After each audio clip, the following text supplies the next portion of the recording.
Hey there, Coastal Bend meteorologist Carly Smith here. Thank you for joining this quick live update.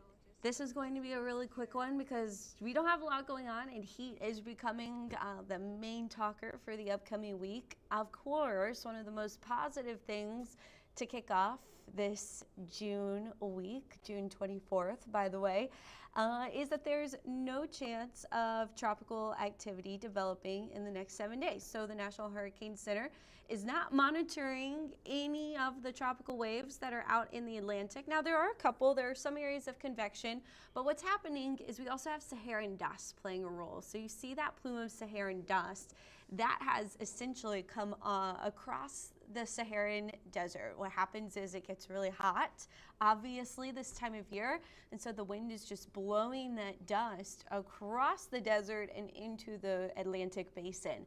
That dust is dry air, and dry air is something that hurricanes or tropical development does not like. It thrives off moisture. That is essentially how they develop, is that warm ocean water fuels. That's the fuel to fire up tropical activity. And if the warm ocean water interacts with a dry layer of air, it's just not going to grow to build that tropical system. And so we've got Saharan dust coming across the Atlantic. There is a chance it makes it here into the coastal bend over the weekend. So you may start to notice that in the sunrises and sunsets. We've got a little bit here or there before the weekend, but I think our thickest plume of dust so far this year will come over the weekend. What we were monitoring there in the Gulf of Mexico has now moved onshore. That's that little tiny, the little plumes of clouds right here. Right? That is what's left of what tried to develop in the Gulf of Mexico over the weekend and just could not. So now we are going to move on. I'm not sure what that is up from. Okay, so we're gonna move on. We are looking at hot temperatures moving into the coastal bend. So that is really kind of the headline. Heading into this week, we've got heat index values back around 110. So keep practicing your heat safety, keep staying hydrated.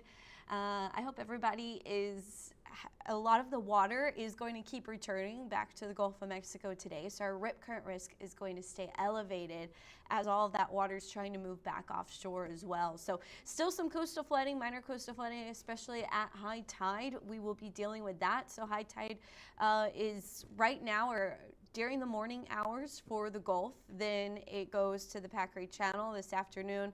Then it is North Beach, the latest. I believe it's around 5 o'clock for North Beach. So right now, the weather computer is just spinning.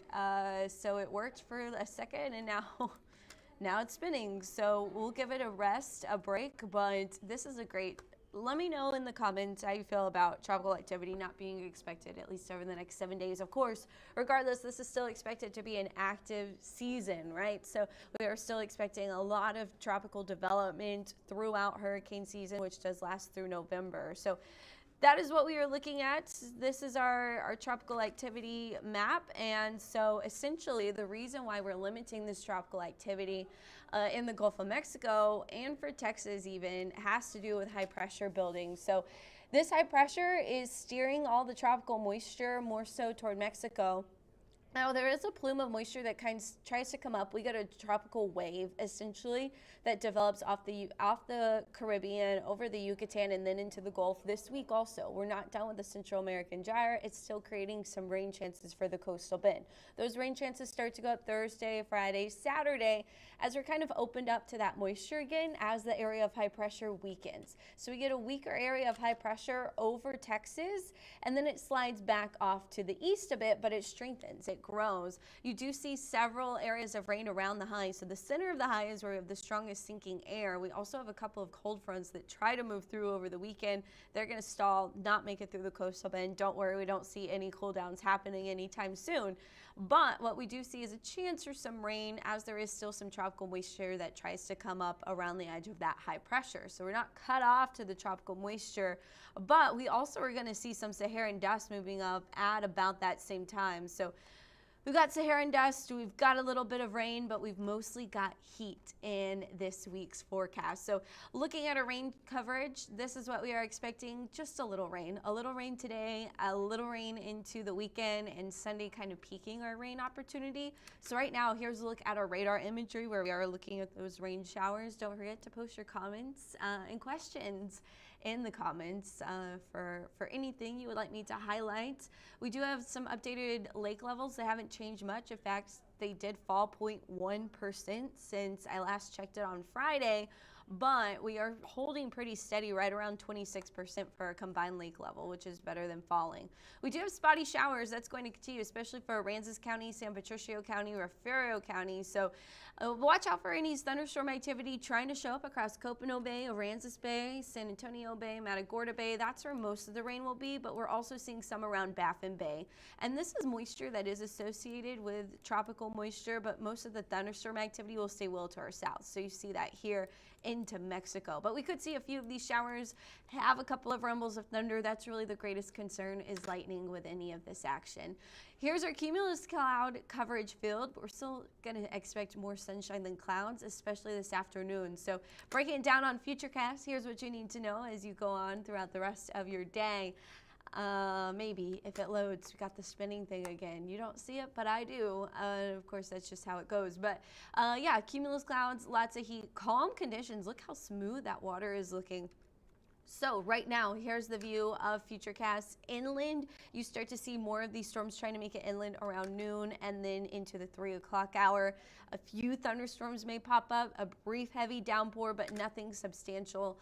And then as we head into the sunset hours or dinner time, clear skies. Highs in the mid-90s. It's going to be a hot one out there. We are going to see those heat index values slowly climbing to around 110 to 111 Wednesday through Sunday. So we will be flirting with some heat advisories in the coastal bend. Not to mention high pressure, it creates sinking air and also lowers our wind speeds. So as we're under the influence of this high Monday through Thursday, we've got pretty light winds for the coastal bend. But Friday, as that high weakens, we start to see more of that tropical moisture sneak in out of the south. We do see a south-southeast wind pick up about 12 to 22 miles per hour, maybe some gusts 25 miles per hour, nothing too crazy on the wind speeds. We do see our waves picking up Saturday as something tries to the low. There's that weak tropical low that moves in, kind of causing an uptick in some wave action, but nothing too crazy. We're going to see our period still about 5-6 seconds, which is pretty normal for this time of year. Not really seeing anything in the way of swells. So not expecting, again, no tropical development expected over the next 7 days. There are going to be a little bit of some tropical waves, which is just like a little low, an inverted low, essentially. That will kind of move on through, not causing much except for a little uptick in rain. So dangerous heat, the main story. Lowest opportunity of rain Wednesday and Thursday. Highest bookends the 7-day forecast there on Monday and Tuesday, or Monday and Sunday. Don't forget, this is a watering week, but we saw a lot of rainfall last week. So these were the last rainfall totals I took. We did get some rain over the weekend. In fact, yesterday, Corpus Christi picked up 1/10 of an inch of rainfall. So we've had a few showers here or there, but from the Pacific kind of tropical moisture plume that came in with the help of Alberto, these are going to be your rainfall totals and your updated lake levels. So we have 6 inches of rain for much of the coastal bend, at least 5 inches across the area. Lake watershed did pick up a decent amount of rain as well. Last I checked this morning, combined lake level was at 25.9%. Over the last week, it did go up by 0.7%. And for the month, we still have fallen by 0.8%. I mentioned we did get some rain yesterday, so we saw a high temperature of 93 degrees. Rain totaled in at 1/10 of an inch, but we are above our year-to-date expected rainfall with the help of Alberto. And so that has us right now just under an inch of rain above normal. We'll check back in with live updates as needed with this hurricane season expected to be an active one, but this is going to be it for today. Thank you for watching, and don't forget to check out our app in the meantime. You get all the latest news coverage, local news, which is important, as well as your local weather right there in the palm of your hand. I'm meteorologist Carly Smith, signing off for 3 News.